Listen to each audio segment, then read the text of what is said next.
সবাই দেখো, হাইড্রোজেন পরমাণুর দ্বিতীয় শক্তি স্তরের কোন ইলেকট্রনের বেগ কত হবে? তো এটার জন্য আমরা বেগের সমীকরণটা আগে উপপাদন শিখে নেই। যে বেগের সমীকরণটা একটু উপপাদন করব, যে আমাদের এম ভি আর ইকুয়াল জানা এন হচ্ছে এন এইচ ডিভাইডেড বাই কি টুয়াইস পাই। আচ্ছা, তাহলে আমরা ভি এর মান বের করব। তাহলে ভি ইকুয়াল কি দাঁড়াবে? N H divided by twice pi M R, R সমান সমান কি N H divided by twice pi M into R এর মান কত? মাসুম, এবার আর এর মানটা বলো তো দেখি কত আছে। মান মুখস্থ করতে হবে আর এর মান।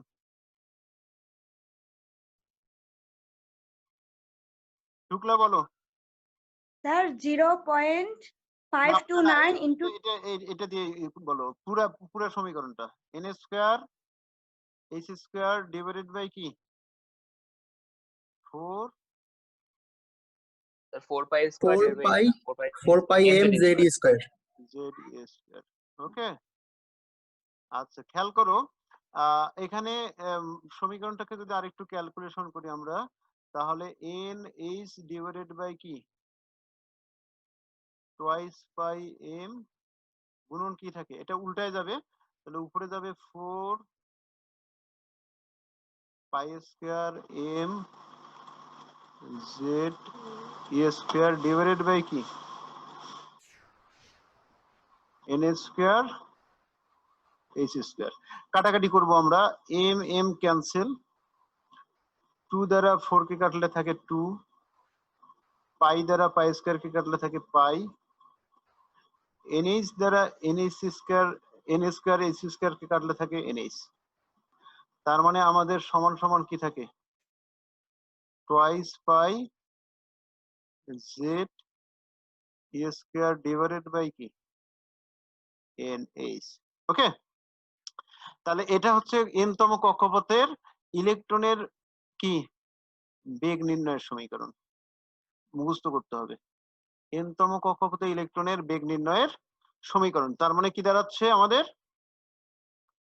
ভি এন সমান সমান হচ্ছে 2 পাই জেড স্কয়ার ডিভাইডেড বাই কি এন এইচ। এটা সবাই বুঝছো? তাহলে আমরা কি করতে পারি, এই সমীকরণে যদি আমরা এন এর মান এইচ জেড এর মান এগুলো বসাই দিই, তাহলে আমাদের সহজেই ইলেকট্রনের বেগের মান বের হয়ে যাবে।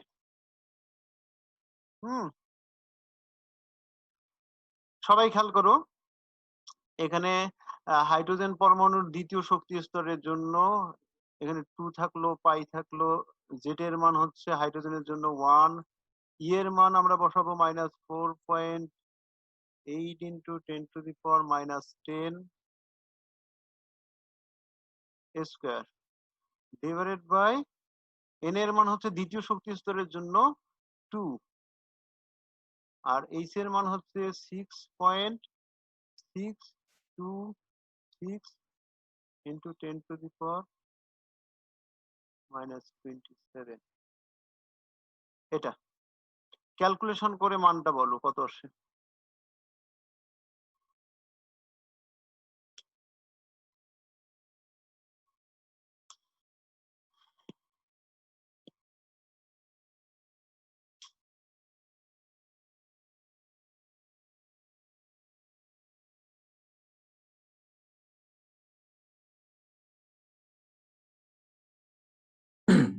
Sir, 1.09 into 10⁸8.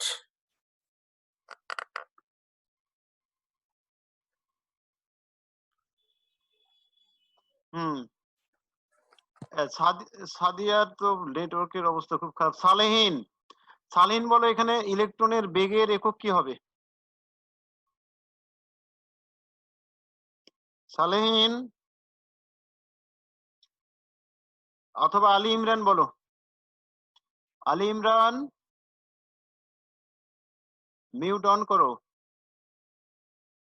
তো এমএস ইনভার্স এমএস ইনভার্স হয় নাই। So centimeter ও inverse. তাহলে সিএমএস ইনভার্স স্যার হ্যাঁ, CMS centimeter per second. Centimetre Sir, পার, centimeter per second. রাইট। হ্যাঁ স্যার, কারণ centimeter. সিজিএস সিস্টেমে আমরা কাজ করছি, সবগুলো সিজিএস সিস্টেমে একক, এগুলো ভুল করবো না। সব সময় একক মান এগুলো কি কোন সিস্টেমে কাজ করতেছো এর উপর ডিপেন্ড করে ঠিক মান এবং একক বসাতে হবে, এগুলাতে ভুল হয় তোমাদের সবচেয়ে বেশি।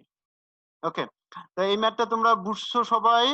আমরা এখন পরের একটা ম্যাথে যাই, যে হাইড্রোজেন পরমাণুর পঞ্চম শক্তি স্তরের ব্যাসার্ধ নির্ণয় করব। ব্যাসার্ধ নির্ণয়ের সমীকরণ এবং বেগ নির্ণয়ের সমীকরণ জানা আছে। এখানে হাইড্রোজেন পরমাণুর জন্য জেড এর মান 1, এন এর মান হচ্ছে 5, বসাই দিয়ে ক্যালকুলেশন করলেই হয়ে যাবে, কারো কোনো সমস্যা হওয়ার কথা না। আমরা এখন একটা রিডবার্গ সমীকরণ উপপাদন করব, রিডবার্গ সমীকরণ উপপাদন করব। সবাই খেয়াল করো, পরমাণুতে কোনো ইলেকট্রনের শক্তি বিকিরণ করে এক শক্তি স্তর থেকে নিম্ন শক্তি স্তরে গমনকালে বিকিরিত আলোর তরঙ্গ দৈর্ঘ্য এবং তরঙ্গ সংখ্যা নির্ণয়ের সমীকরণ উপপাদন করো। তাহলে উপরের শক্তি স্তর থেকে ইলেকট্রন কি করতেছে, নিচের শক্তি স্তরে যাচ্ছে। পরমাণুর কোনো ইলেকট্রন শক্তি বিকিরণ করে এক শক্তি স্তর থেকে নিম্ন শক্তি স্তরে গমন করলে প্লাঙ্কের তত্ত্ব অনুসারে দুই শক্তি স্তরের শক্তির পার্থক্য কি হবে, ডেল ই সমান সমান এইচ নিউ। আমরা প্লাঙ্কের সমীকরণ জানি যে ই সমান সমান এইচ নিউ। তাহলে এখানে বিকিরিত আলোর শক্তি হবে দুই শক্তি স্তরের শক্তির পার্থক্যের সমান। উপরের শক্তি স্তরের শক্তি মনে করো E5, E5 এর মান মনে করো হাইড্রোজেনের জন্য একটা নির্দিষ্ট মান জানা আছে, এটা কনস্ট্যান্ট মান। আবার আসতেছে মনে করো E2, 2 নং শক্তি স্তরে আসতেছে। তাহলে এই 5 নং শক্তি স্তরে ইলেকট্রনের শক্তি আর 2 নং শক্তি স্তরের ইলেকট্রনের শক্তির পার্থক্যটাই হচ্ছে কি, ডেল ই। তাহলে এই দুই শক্তি স্তরের শক্তির পার্থক্যে সমান পরিমাণ শক্তি এখানে বিকিরিত হবে। তাহলে এখানে ডেল ই সমান সমান হবে, সব সময় মাথায় রাখবা, E5 উপরেরটা থেকে সবসময় নিচেরটা বিয়োগ করতে হবে, মাইনাস E2, E5 মাইনাস কি E2। এই পর্যন্ত কারো কোনো সমস্যা থাকার কথা না। তাহলে এই বিকিরিত আলোর শক্তি পার্থক্য শক্তি কিভাবে পাবো, দুই শক্তি স্তরের শক্তির পার্থক্য থেকে বিকিরিত আলোর শক্তি পাবো। এখন আসো, ডেল ই সমান সমান এইচ নিউ, এটা আমরা জানি, সবাই খেয়াল করো, ডেল ই সমান সমান এইচ নিউ। এখন ডেল ইটা এখানে আমরা E5 না ধরে উপরের শক্তি স্তরকে ধরলাম En2 আর নিচের শক্তি স্তরকে ধরলাম En1। N1 এর মান 1 2 3 4 5 যে কোনোটাই হতে পারে, আর N2 এর মান অবশ্যই N1 এর থেকে বড় হবে, 3 4 5 6 7 ইত্যাদি যে কোনো সংখ্যাই হতে পারে। তাহলে N1 যদি 1 হয় তাহলে N2 2 3 4 5 6 7 ইত্যাদি যে কোনো সংখ্যা হতে পারে। N1 যদি 2 হয় তাহলে N2 এর মান 2 হতে পারবে না, 2 এর থেকে বড়। N1 এর থেকে সব সময় N2 বড়, তার মানে N2 গ্রেটার দ্যান সব সময় কি N1, মাথায় রাখবা। আর আমাদের সব সময় এই N2 টা আগে বসাবো। তাহলে এই N2 মাইনাস N1 সমান সমান কি, নিউ সমান সমান আবার C বাই ল্যামডা। নিউ সমান সমান হচ্ছে C বাই ল্যামডা, এটা বসালাম।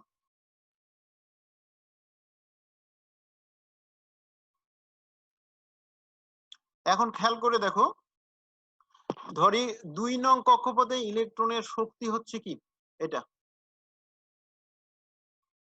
ইলেকট্রনের শক্তির সমীকরণ আমরা জানি -2 pi square mz square e⁴ divided by n square h square. তাহলে এখানে যেহেতু কক্ষপথটাকে আমরা ধরতেছি n2, তাহলে এখানে n2 স্কয়ার, n2 স্কয়ার।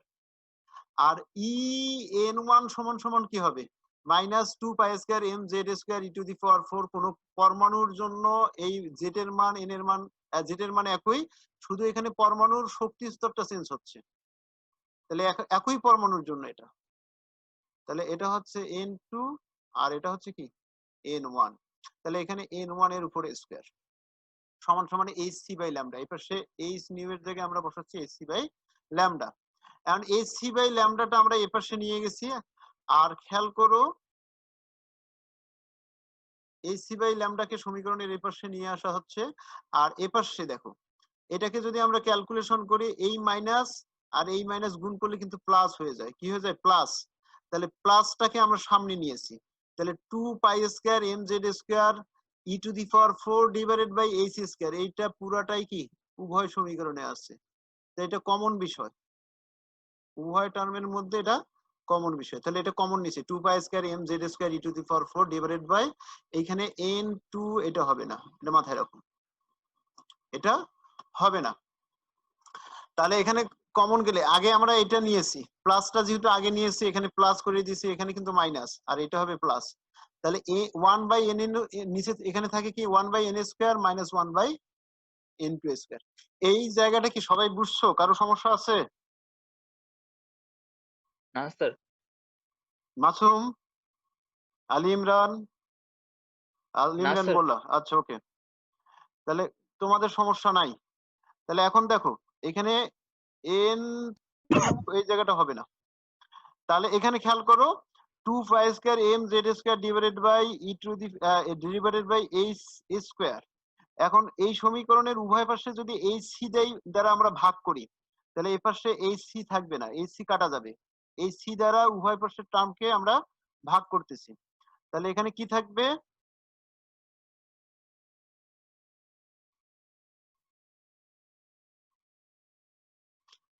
তাহলে এই সি দ্বারা ভাগ করলে এখানে থাকে 1 বাই ল্যামডা সমান সমান কি এখানে উপরে 2 pi square M Z square E to the power 4 এটা থাকে, আর নিচে এসি টা দ্বারা ভাগ করার পর এখানে কি আসে এইচ, এখানে তো এইচ এ স্কয়ার আছে আর এর সাথে এইচ সি আসলে হয় এইচ কিউব সি, আর এখানে 1 by n1 square minus 1 by n2 square, তাহলে এইচ সি দ্বারা ভাগ করলাম। এখন 1 বাই ল্যামডা সমান সমান নিউ বার তরঙ্গ সংখ্যা, এটা আমরা জানি নিউ বার সমান সমান 1 বাই ল্যামডা, তাহলে এখানে সমান সমান নিউ বার সমান সমান হচ্ছে কি 2 pi square M Z square E to the power 4 divided by H cube C, আর এখানে হচ্ছে 1 by n1 square minus 1 by n2 square, যেহেতু নিউ বার সমান সমান 1 বাই ল্যামডা। এ পর্যন্ত কারো সমস্যা থাকার কথা না। এখন খেয়াল করো যে এখানে নিউ বার সমান সমান আমরা এই যে জেড স্কয়ারটা হচ্ছে এখানে কি চলক, পরমাণুর পারমাণবিক সংখ্যা, তাহলে ভিন্ন ভিন্ন মৌলের ক্ষেত্রে এই পারমাণবিক সংখ্যার মান ভিন্ন ভিন্ন হতে পারে, এই জন্য জেড স্কয়ারটা হচ্ছে চলকটা আলাদা করে বাকি যে ধ্রুবক গুলো আছে 2 pi square M E to the power 4 divided by H cube C, এগুলো সবগুলোই কনস্ট্যান্ট, এই কনস্ট্যান্ট গুলোর মান আরেকটা কনস্ট্যান্ট দ্বারা আমরা এটাকে ইয়ে করতেছি আরইস, তাহলে আরইস সমান সমান কি দাঁড়াচ্ছে এই যে 2 pi square M E to the power 4 divided by H cube C, এটাকে আমরা বলতেছি রিডবার্গ কনস্ট্যান্ট, রিডবার্গ কনস্ট্যান্ট অর্থাৎ রিডবার্গ ধ্রুবক। আর সিজিএস সিস্টেমে এই মানগুলো যদি বসাই, এম এর মান ইলেকট্রনের ভর সিজিএস সিস্টেমে, ইলেকট্রনের চার্জ সিজিএস সিস্টেমে, আলোর বেগ সিজিএস সিস্টেমে, আর প্লাঙ্কের ধ্রুবকের মান সিজিএস সিস্টেমে বসায় দেওয়ার পর এই মানটা ক্যালকুলেশন করলে এই মানটা আসবে 109678, 10967, তার মানে 6 7 8 9 10, এখানে পাঁচটা সংখ্যা 6 7 8 9 10, এটাকে আমরা এইভাবে পড়বো 10967 মনে থাকবে। আর যেহেতু সিজিএস সিস্টেমে আর এটা হচ্ছে কি এককটা আসবে পার সেন্টিমিটার, রিডবার্গ ধ্রুবকের সিজিএস সিস্টেমে মান 10967 পার সেন্টিমিটার, মুখস্থ করে ফেলো রিডবার্গ ধ্রুবক। আর এখানে একটা বিষয় যে নিউ বার সমান সমান R H Z square 1 by n1 square minus 1 by n2 square, এই সমীকরণটাকে আমরা বলবো রিডবার্গ সমীকরণ।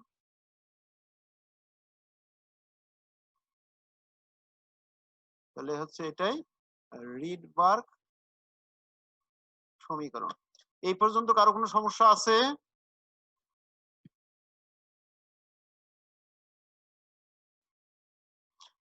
মনে হয় সমস্যা নেই, ওকে।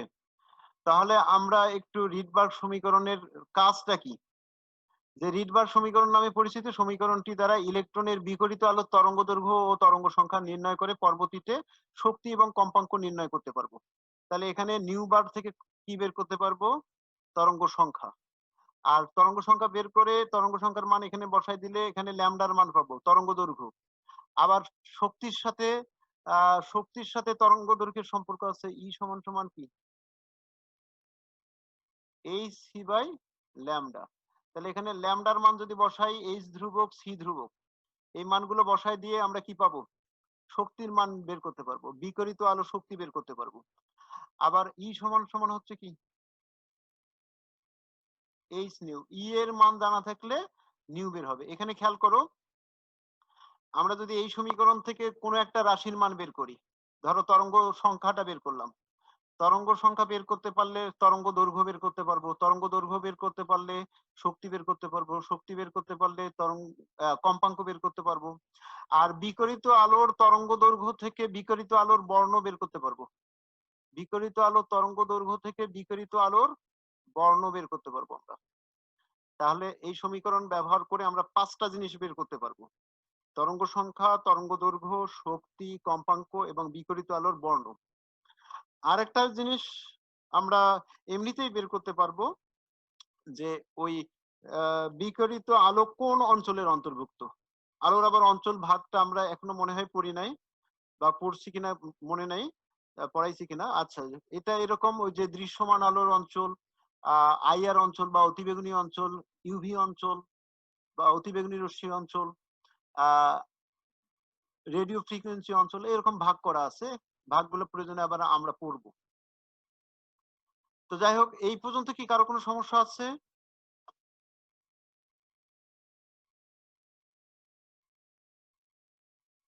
নাই। নেক্সট দিন আমরা হচ্ছে হাইড্রোজেনের পরমাণুর বর্ণালী কিভাবে ব্যাখ্যা করব, এই হাইড্রোজেন পরমাণুর বর্ণালীর সিরিজ গুলো পড়বো, লাইমেন সিরিজ, বার্মার সিরিজ, প্যারসন সিরিজ, তারপর হচ্ছে ব্রাকেট সিরিজ, ফন্ট সিরিজ। তার আগে আমরা এই রিডবার্গ সমীকরণের প্রয়োগটাও পড়ে নেব, রিডবার্গ সমীকরণের প্রয়োগ করব।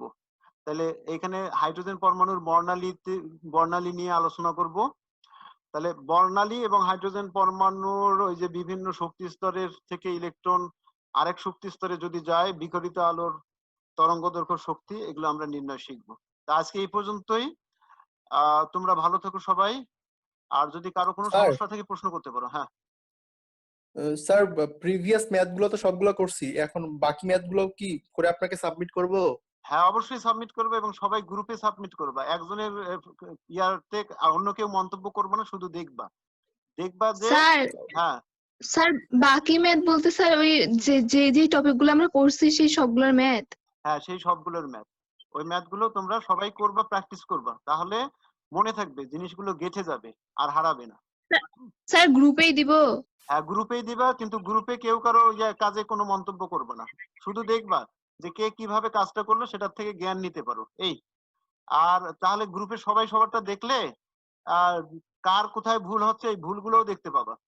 ঠিক আছে? এটাতে কাউকে ছোট করা না, সবার জন্য শিক্ষা আর কি, ভুল থেকে শিক্ষা। ছোটখাটো যে ভুলগুলো হয় তাহলে তোমরা দেখতে পারবে। হয়তো সবার ভুল হয় না, কারো ভুল হতে পারে, ভুল হওয়াটাই স্বাভাবিক, আমারও ভুল হয়। তো সবাই গ্রুপেই দিবা। তো ঠিক আছে, ভালো থেকো সবাই। আল্লাহ হাফেজ।